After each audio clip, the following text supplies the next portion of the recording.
Merci. Et donc, comme nous le disons, l'esprit de la maison, c'est-à-dire c'est l'éducation de la maison, l'éducation de la famille. Quand tu fais partie d'une famille, naturellement tu reçois l'éducation de cette famille. Alors quelqu'un qui est adopté et qui a accès maintenant à la famille de Dieu, il prend l'éducation de la famille de Dieu, l'éducation de la maison de Dieu. Alors ça change tout à son niveau. Parce que jusque-là, il avait l'éducation de sa famille, il avait l'éducation de la rue. C'est-à-dire son environnement humain, physique, matériel. Mais maintenant, il est éduqué selon un environnement spirituel. Donc du coup, vous voyez quelque chose qui change en la personne. Et c'est tellement important que nous comprenions que nous avons besoin d'être éduqués. Dans 2 Timothée chapitre 2 au verset 19, l'apôtre Paul qui parle à son fils spirituel dit ceci. 2 Timothée chapitre 2, le verset 19. Il est dit ceci au verset 22. Bon, verset 19 d'abord. Néanmoins, le solide fondement de Dieu reste debout avec ses paroles qui lui servent de sceau. Le Seigneur connaît ceux qui lui appartiennent et quiconque prononce le nom du Seigneur, qu'il s'éloigne de l'iniquité. On va continuer jusqu'au verset 21. Dans une grande maison, il n'y a pas seulement des vases d'or et d'argent, mais il y en a aussi de bois et de terre. Les uns sont des vases d'honneur et les autres sont d'un usage vil. Si donc quelqu'un se conserve pur en s'abstenant de ces choses, il sera un vase d'honneur, sanctifié, utile à son maître, propre à toute bonne œuvre. Amen. Amen. Je reviens sur le verset 19. Néanmoins, le solide fondement de Dieu reste debout avec ses paroles qui lui servent de marque. Le Seigneur connaît ce qui lui appartient. Ce qui lui appartient. Et quiconque prononce le nom du Seigneur, qu'il s'éloigne de l'iniquité. Qui peut nous expliquer un peu ce que signifie ce verset?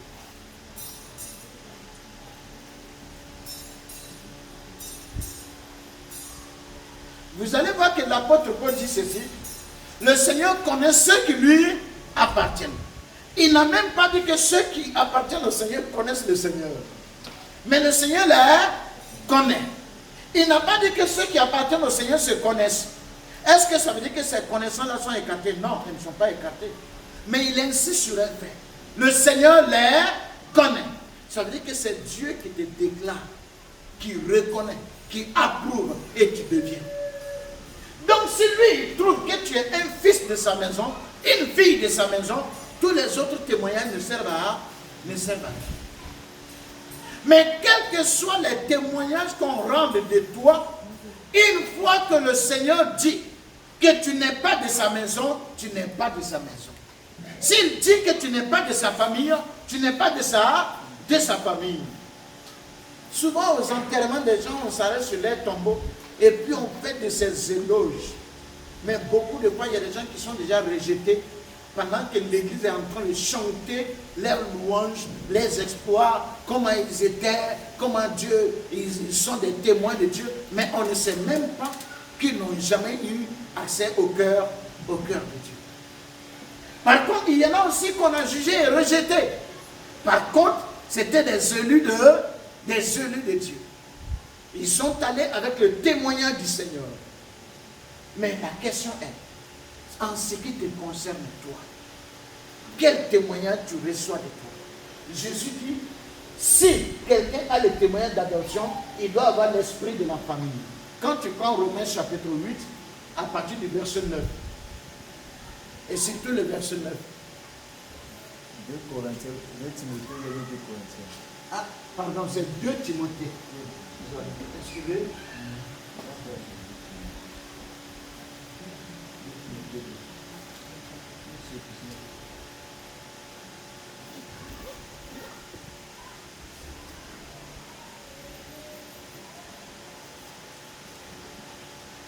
Donc 2 Timothée 2, 19. Donc, nous voyons ainsi, comme je le disais, Romains 8, le verset 9, nous dit ceci également. Romains 8, le verset 9. Qu'est-ce qui est dit là-bas? Pour vous, vous ne vivez pas selon la chair, mais selon l'esprit, si du moins l'esprit de Dieu habite en vous. Si quelqu'un n'a pas l'esprit de Christ, il ne lui appartient pas. Clair. Or, si quelqu'un a l'esprit de Christ, ça veut dire qu'il a l'esprit de la maison de Dieu. Ça veut dire qu'il est disposé à l'éducation de la maison de Dieu. Mais regardez l'éducation de la maison de Dieu, comme l'apôtre Paul l'a dit. Si quelqu'un prononce le nom du Seigneur, qu'il s'éloigne de l'iniquité. Vous allez remarquer, j'aurais pu dire qu'il n'a pas dit qu'il s'éloigne du péché. En temps normal, c'est le péché qu'on voit. L'iniquité, on l'a même appelé aussi le péché. Mais l'iniquité n'est pas le péché. L'iniquité est la source du péché.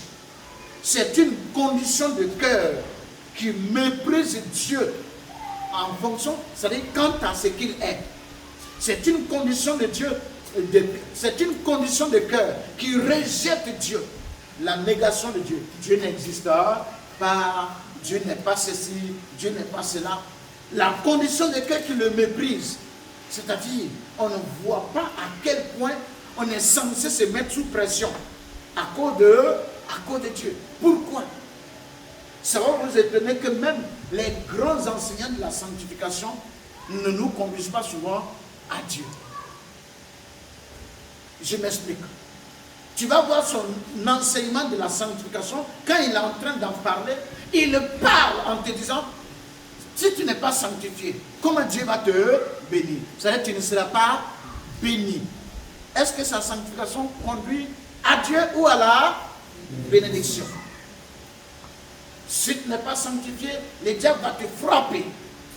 Sa sanctification conduit à Dieu ou à la sécurité? Je ne sais pas si on se comprend. Il n'y a même pas véritablement la révélation du Seigneur. Or, tout ce qui se passe se retrouve lié à Dieu. Il est le centre. De sorte que tous les regards sont tournés vers lui. Et c'est à cause de lui que tous ceux qui regardent vers lui sont unis. Et c'est à cause de lui que tous ceux qui sont unis en lui sont efficaces. Et c'est à cause de lui que tous ceux qui sont efficaces en lui trouvent également du confort au moment convenable. Donc il est le centre. L'éducation spirituelle nous amène, nous révèle que Dieu est au centre. Et en ce qui nous concerne, Dieu est révélé par Jésus-Christ. Donc Jésus est au centre. C'est pourquoi je dis que celui qui est en Christ, il sait qu'il appartient à Dieu, c'est-à-dire à Christ. Et il appartient uniquement à Christ. C'est-à-dire la raison de ton obéissance, de ta soumission, de ton sacrifice, de ta consécration, de ton engagement, ça doit être Christ. Sinon, ce n'est pas une bonne raison. Tu n'es pas pur. La raison de ce que tu cherches là, manger, boire, maison que tu cherches, ça doit être encore Christ. En réalité, quand tu enseignes comme ça, on finit par dire que donc l'homme ne vit même pas, l'homme ne fait pas ceci. J'ai eu ce débat avec quelqu'un, on a tellement ri, et il était en train de parler. Souvent vous entendez les enseignements du psaume 37, je crois que c'est le verset 4, il a dit quoi? Fais de l'Éternel tes délices et il te donnera ce que ton cœur désire. Et souvent les chrétiens prennent ça pour exhorter les gens qui veulent maison, qui veulent mariage. Est-ce que toi-même qui exhortes, tu comprends? On dit fais de l'Éternel tes délices. Or le problème, c'est que tu ne peux pas aimer Dieu et être focalisé sur ces choses-là. Donc si tu aimes Dieu, tes désirs se porteront vers quoi? Vers Dieu. Et donc qu'est-ce qu'il va te donner? Ce qui te conduit vers lui. Voilà. Tu n'as plus de vie. Mais nous, on va utiliser ça comme secret pour venir avoir femme, avoir mari, avoir enfant. Non. C'est que tu n'as pas fait de lui tes délices. Ce n'est pas possible. Mais maintenant, soyons honnêtes. Quand tu fais quelque chose en rapport avec le Seigneur, toutes les conditions que tu traverses, ce sont des conditions qui lui sont utiles. C'est là qu'on dit, Dieu contrôle ma vie. Psaume 84, le verset 6. Place heureux ceux qui trouvent en l'Éternel leur appui, parce qu'ils trouvent dans leur cœur des chemins tout tracés. Et il va ajouter au verset 7. Quand ils traversent la vallée de Baca, c'est-à-dire de l'amertume, il la transforme en un lieu plein de sources et la pluie la couvre de bénédictions. Voilà encore un verset qu'on va prendre pour aller transformer autrement. Non, il n'y a pas deux appels. Le seul appel, c'est que tu sois foncièrement ancré en Christ, dans le Seigneur. Maintenant, tout ce qui se réalise autour de toi, en toi, à côté de toi, sur toi, ça se réalise pour mieux te faire intégrer le Seigneur. Je me tiens ici pour donner un enseignement. Si je ne suis pas en bonne santé, comment est-ce que je peux le donner? Comment? Donc, quand Dieu me met dans une condition de santé, il y a une raison derrière cela. Ecclésiaste 10, 17.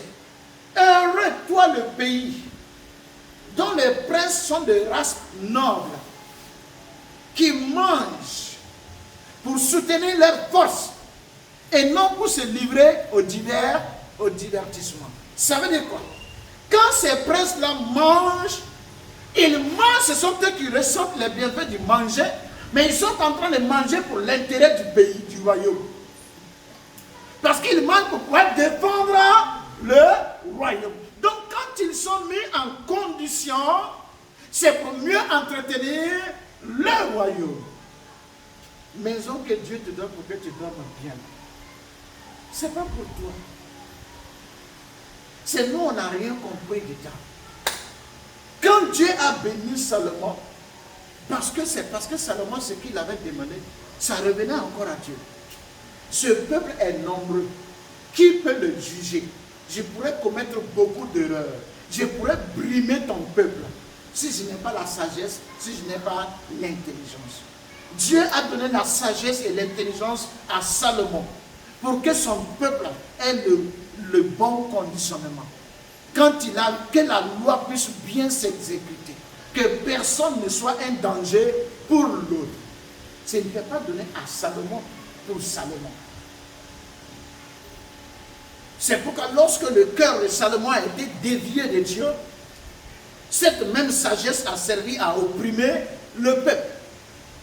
Il avait les moyens de bien organiser de sorte à ce que les gens soient occupés à tellement travailler qu'ils ne voient même pas la misère qu'ils traversent. Alors vous comprenez, Dieu quand il te donne en vue d'être encore plus proche de lui. Quand il te conditionne, c'est pour te donner l'occasion de démontrer davantage ta fidélité, ton amour, ta soumission. Nous devons avoir cette sagesse. Ce qui fait courir les gens et autres n'a rien de Dieu. Parce que ça, ce n'est même pas à toi de te préoccuper de ça. Lui, c'est son rôle. Lequel des pères attend que son enfant soit en train de gémir avant de penser à lui? Non. Il pense à son enfant parce que c'est son enfant, c'est sa responsabilité. Souvent, tu vois l'enfant qui revient de l'école avec une convocation. On lui a dit, lundi, si tu ne viens pas avec ta scolarité, tu ne rentres pas ici. Dis-moi, entre lui et puis son père, qui est-ce qu'on va chasser le lundi? C'est pas lui. Mais quand il vient de notre convocation, il a continué au terrain, hein. Il a voulu jouer. Et celui-là même qui ne va pas être chassé lundi, là, c'est lui qui s'assoit qui a besoin de pleurer. Où est pas ton problème, là? Mais c'est ça. Parce que l'enfant sait que ça ne le regarde pas. Ça ne le regarde pas. Quand on va parler d'étudier, là maintenant c'est son problème. Mais nous les chrétiens, nous laissons nos bagages pour aller soulever un bagage qui est trop lourd pour nos coups. Toujours devant Dieu, c'est toi qui as promis. Si tu sais qu'il a promis. Pourquoi tu ne le laisses pas s'occuper de sa promesse? Toi, occupe-toi de ce qui te concerne. Parce que pourquoi il t'a promis? Il t'a promis parce que tu lui appartiens. Il t'a promis parce que tu te disposes toujours à être à lui. Est-ce que toi tu es en train d'être à lui réellement? Tu ne t'occupes pas de ça. Hein? C'est que lui il doit faire là que toi tu vois. Mais Seigneur, tu m'as dit, il est écrit dans ta parole. Oh, les prières. Tu as dit dans le psaume 107, tu as déclaré dans Romains 1. Oui, il a déclaré tout ça. Mais il a aussi déclaré que ton cœur sera pur de toute iniquité. Qu'est-ce que tu en fais? Et ça ne nous intéresse pas. Il y a un problème. Or, vous allez voir, il a parlé de l'iniquité. L'iniquité, comme on a dit, c'est le cœur. Le péché peut être exprès ou ne pas être fait exprès. Mais l'iniquité, il n'y a pas de justification. C'est le cœur. Or, si Dieu demande quelque chose à quelqu'un, c'est son cœur. Alors, si tu as ton cœur qui appartient à Dieu, tu as 95 chances sur 100 de bien agir. Mais si ton cœur est dans l'iniquité, tu as 99% de chances de mal agir. C'est pourquoi celui qui est en Christ a déjà reçu le pardon de ses péchés, même de ceux qui viennent. Parce que celui qui est en Christ est libéré aussi de l'iniquité. Il redonne à Dieu toute sa valeur. Dieu existe, il vient de Dieu, il appartient à Dieu, il vit par Dieu et il doit vivre pour Dieu. Donc tout ce qui le concerne tourne dans le Seigneur. Alors il ne peut que agir dans le sens du Seigneur. Voici donc l'éducation. C'est pourquoi fais attention. Quand tu commences à avoir certaines attitudes, pose-toi la question. Est-ce que je ne suis pas en train de sortir de la maison? Est-ce que je suis de la maison? Est-ce que si on me regarde, je suis vraiment de la maison de Dieu? Je suis vraiment de la famille de Dieu? Ou bien ce n'est pas le cas? Souvent nous proclamons, oui, mon Seigneur, oh Dieu qui est bon comme toi, lui il est bon, il est notre Seigneur. Mais quand il s'agit de lui démontrer qu'il est Seigneur, qu'est-ce que tu en fais? Parce que Seigneur signifie propriétaire. S'il est le propriétaire, ça veut dire que ta volonté même lui appartient. Alors si ta volonté lui appartient, ça veut dire que toi tu n'en as plus. Or, le problème n'est pas dans ce qu'on ressent. Le problème est dans l'attitude qu'on adopte quand on ressent quelque chose. Et c'est dans cette attitude-là que Dieu t'attend. Comment tu réagis? Comment? Comment tu es avec le Seigneur? L'iniquité s'exprime là où le cœur réagit. S'il y a l'iniquité, on va la voir tout de suite. Mais le péché s'exprime là où il y a le comportement. Donc, quelqu'un peut être très dangereux là. Il n'a pas encore péché. Mais là où il est là, c'est une bombe atomique. Ça veut dire tout en lui pousse au péché. C'est pourquoi souvent vous voyez des enseignements où on passe le temps à dire non, ne portez pas ceci, ne portez pas cela. Je vais vous dire une chose. Tu ne peux pas avoir des raisons saines, des raisons propres pour utiliser quelque chose de sale. Tu ne pourras pas l'utiliser. Donc, occupons-nous des raisons pour lesquelles nous utilisons tout ce que nous utilisons. Ça même, ça va se charger de faire une sélection pour nous. Qui est d'accord avec moi? Alors, on ne va pas s'asseoir tout le temps. Non, il ne faut pas porter un pantalon, un pied en bas, un pied en haut. Écoute, on n'a pas besoin de le dire à quelqu'un qui est libéré de l'iniquité. On n'a pas besoin de le dire à quelqu'un dont le cœur est sanctifié. Quand lui-même il porte, il n'est pas à l'aise. Quand elle-même est porte, elle n'est pas à l'aise. Si quelqu'un peut être à l'aise avec quelque chose, c'est qu'il a la sémence, la chose en lui. Ou bien, alors donc l'éducation de la famille, il faut la comprendre. Ouvre ton cœur pour que Dieu puisse y travailler. Mon fils, donne-moi ton cœur. Ma fille, donne-moi ton cœur. C'est la parole du Seigneur. Il le veut. Avec le cœur, le reste vient. Romains 12, 1, l'apôtre Paul dit à ses fils, je vous exhorte par la compassion du Seigneur à offrir vos corps à Dieu comme un sacrifice vivant, saint et agréable. Mais remarquez très bien que c'est le chapitre 12. Du chapitre 1 jusqu'au chapitre 11, il a pris le temps de révéler les secrets qui sont dans le cœur. Il a pris le temps de révéler la nature qui est en l'homme. Et il a pris le temps de montrer à quel point Dieu est venu au secours de l'homme.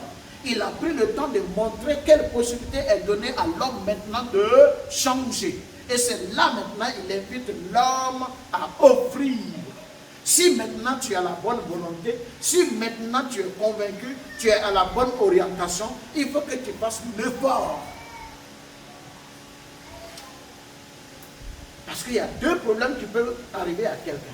Premièrement, ne pas être sur le bon chemin. Mais deuxièmement, il peut être sur le bon chemin et ne pas marcher sur le chemin pour arriver. Donc, si maintenant tu as trouvé le bon chemin, ce qui te reste à faire, c'est de commencer à marcher. C'est là où on dit, offrez vos corps à Dieu. Ça veut dire tout ce qui peut être un effort, mobilisez-les en ce moment. L'effort, on ne le sème pas partout. Non. On le sème quand on est dans le cadre. Est-ce qu'on se comprend? Alors voilà comment on est censé marcher. Alors, si nous avons l'esprit de la famille, il y a maintenant ce qu'on appelle la désignation de l'ouvrier. Ça veut dire que Dieu va s'adresser à toi. Dieu va t'appeler. Et tu dois faire quelque chose. Quand tu viens à Dieu, tout ce qui est en toi, tout ce qui est en rapport avec toi, doit commencer à vivre. C'est important. Vous imaginez par exemple que vous avez pris un poisson, vous savez, qui était hors de l'eau. De toute façon, je comprends. Il est hors de l'eau, il est couché à l'air libre. Vous voyez que ces nageoires sèchent. Les écailles commencent à sécher. Au début, le poisson se débat, il se débat, mais après, vous voyez, il reste couché droit. C'est le poisson. Comme il n'est pas dans son cadre, il va mourir forcément. Et cela se démontre par le fait que tout ce qui fonctionne en lui commence à rester silencieux. Prenez ce même poisson, remettez-le dans l'eau, à peine 30 secondes, tout revit, il commence à bouger, il respire bien, il prend les choses parce que c'est son élément. Ça lui redonne vie. De la même manière, quelles que soient les capacités, les possibilités que tu aies eues dans le monde, ce n'était pas encore vivant devant le Seigneur. Les jours où tu entres devant Dieu, c'est le jour où l'utilisation de ces capacités devient importante. Et ça, nous devons comprendre ça. C'est dans le Seigneur que tout devient important. C'est dans le Seigneur que tout devient vivant. C'est en ce moment que lui, il reçoit chacune des actions. Il reçoit chacune des réactions. C'est en ce moment que cela porte fruit à ses yeux. Donc, si nous comprenons cela, dès le jour où tu es entré dans le Seigneur, où le Seigneur est entré dans ta vie, tu l'as invité à prendre place en toi, dès ce moment, tout doit fonctionner. Les capacités physiques, les capacités spirituelles, les capacités intellectuelles, les capacités sociales, les capacités matérielles, financières, tout doit fonctionner. Tout doit être utile. Tout doit être mis en avant. Et c'est ce jour-là que tu comprends que tu ne peux pas rester indifférent. Aujourd'hui, les chrétiens se convertissent et puis ils sont froids.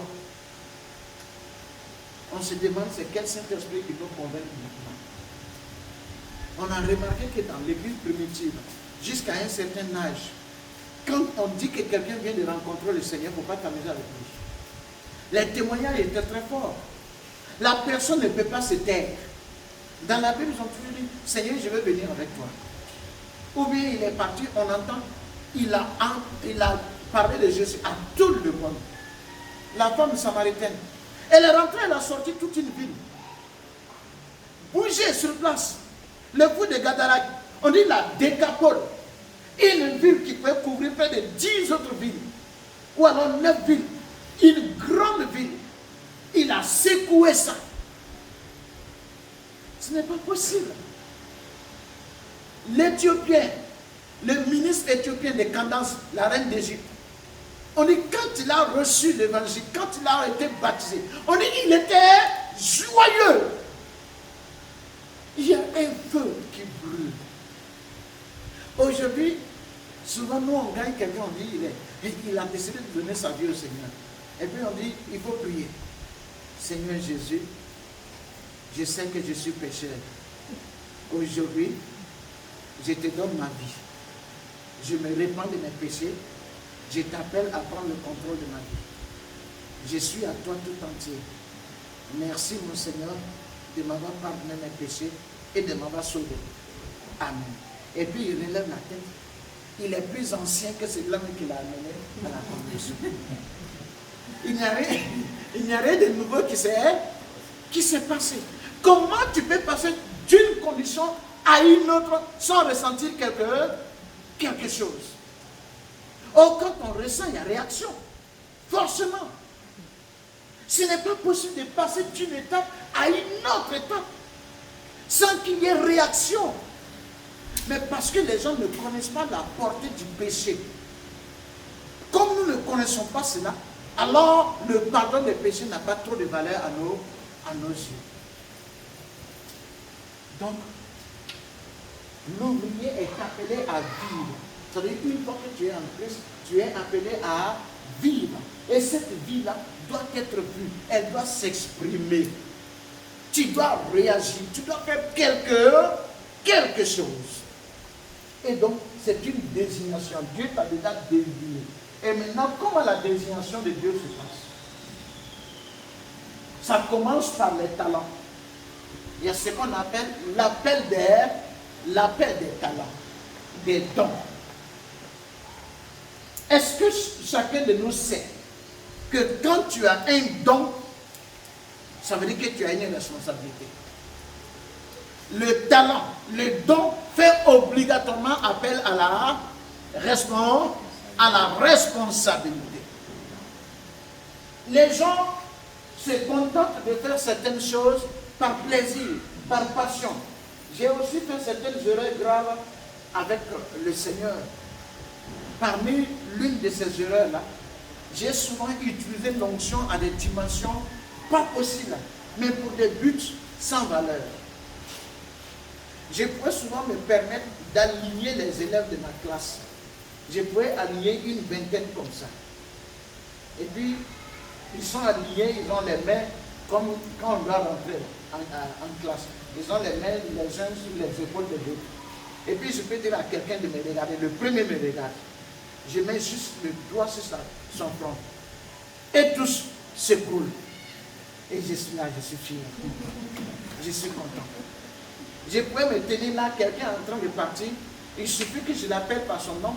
L'esprit le ramène en marche arrière, en vitesse, jusqu'à moi. Souvent, je suis là, on est en train de tourner, je m'arrête là. Les gens sont en train de manger. Et puis, je dis à quelqu'un, je l'appelle. Quand il tourne mes regards, je fais ma main comme ça. Quand je fais ma main comme ça, quel que soit les gymnastiques qu'il va faire, sa tête va se retrouver dans ma peau. Ça veut dire que je me permettais. Ah non, Daoud a été dangereux. Heureusement que lui, il est mort. Il était très, très, très dangereux. Je me permettais souvent, je suis assis, j'ai fini un temps, mais j'ai débordé d'énergie, d'onction. Je m'assieds là, puis je vois quelqu'un qui est assis quelque part. J'ai choisi une autre chaise. Il est là, l'autre chaise est de l'autre côté. Il dit non, ça ne te convient pas. Je commence. Il va rouler. Et puis je le soulève, il s'assoit sur la chaise. Et ça me faisait plaisir. Et je n'avais pas compris que c'était idiot, c'était bête, c'était insensé. Ça n'avait rien d'utile. Quand la persécution de ça a commencé, je me suis réveillé très vite.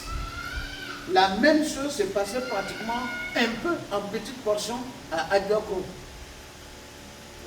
Là où c'est une jeune dame là. Voilà. Je ne pouvais pas rentrer à l'église. Quand je quitte ma maison, que je suis en train d'arriver, à 2 mètres de l'église, tout le monde est versé dans l'église. C'est tombé.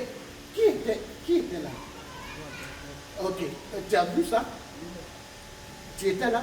Vous avez commencé à venir en ce moment. Quand je commence à prêcher, j'ouvre la Bible. Dès que j'ai crié Alléluia, je vais commencer, ça tombe là, ça tombe là, ça tombe là, ça tombe là. On finit le culte, on est assis. On est en réunion. Ceux qui ne sont pas partis, qui sont assis quelque part et eux qui attendent des frères et des soeurs, ils commencent à tomber. Ils commencent à tomber. Ils commencent à tomber. J'ai été obligé de jeûner et de prier. Et j'ai dit à Dieu, qu'est-ce que c'est? Tu m'as permis de comprendre que tu n'es pas dans la plaisanterie. Et ça ne vaut rien. Les gens tombent, ils se relèvent, ils tombent, ils se relèvent. Mais ça leur donne quoi? Et moi, ça me fait quoi? Et pourtant, lui m'a envoyé des gens de venir me dire de ne pas me faire adorer. Mais les gens tombent et se lèvent, pourquoi ils ne vont pas m'adorer? J'ai compris qu'il y aurait un problème très très sérieux. J'ai jeûné, j'ai prié. J'ai dit, je suis devenu pasteur pour être avec toi. Te servir, pas me faire plaisir. Ça n'a aucun sens. Les gens venaient de gauche à droite. En 2 mois, on avait rempli le point. Au point que les hommes de Dieu prenaient les burets là. Qui connaît les burets? Les verres pointillés avec lesquels on creuse. La nuit, les hommes de Dieu viennent creuser. Qui était là en ce moment? Ils viennent creuser sur le sol pour voir quel fétiche j'ai mis dedans. Et c'est la jeune dame Adjoa, quand on venait, qui nous disait, ah, il y a des hommes de Dieu qui sont venus creuser. Hein. C'est elle qui nous informait. Mais, ils avaient raison. Ça, c'est que l'église, toujours, c'est quoi ça? Ça a quel sens? Ça ne donne rien en vrai. Et donc, il y a un problème. On a les talents, mais les talents appellent à la responsabilité. À la responsabilité. C'est-à-dire, quand tu as un don, c'est pour qu'il soit utile quelque part. C'est pour qu'il soit utile à quelque chose. Donc, tu ne peux pas ne pas l'exercer. Non. Dans Luc chapitre 19, permettez qu'on le lise. Luc chapitre 19.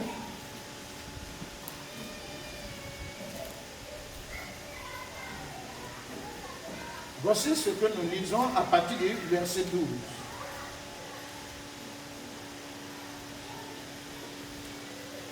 Luc 19 à partir du verset 12.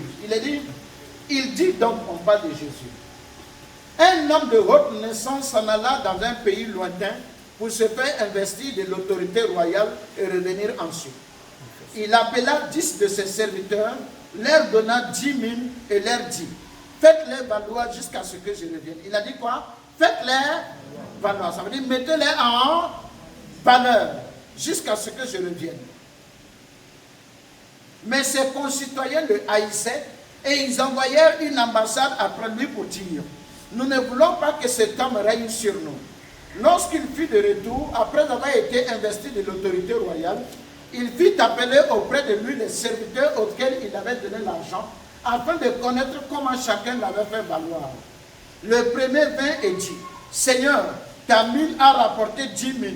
Il lui dit, c'est bien, bon serviteur, parce que tu as été fidèle en peu de choses, reçois le gouvernement de 10 000. Le second vint et dit, Seigneur, ta mine a produit 5 000. Il lui dit, toi aussi, sois établi sur 5 000.